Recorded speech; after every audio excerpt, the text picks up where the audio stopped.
The key feature of the Fluke Solmetric PVA-1500 is its ability to test up to 1500 volts DC. That's a common voltage seen in utility scale projects.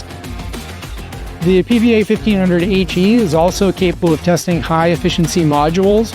Those modules have a large inrush current when you start the test, and that can overheat the test instrument, which slows down your testing.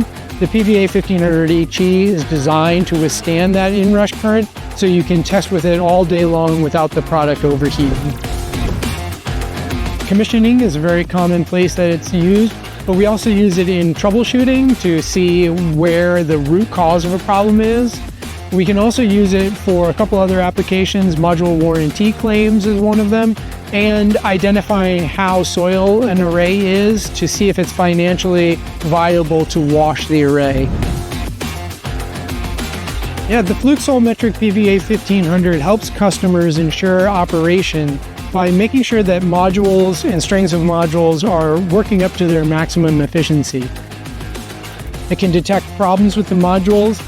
The tool also is used in module warranty claims, so if there is damage to the array, that you can do that module warranty claim and back up that with data.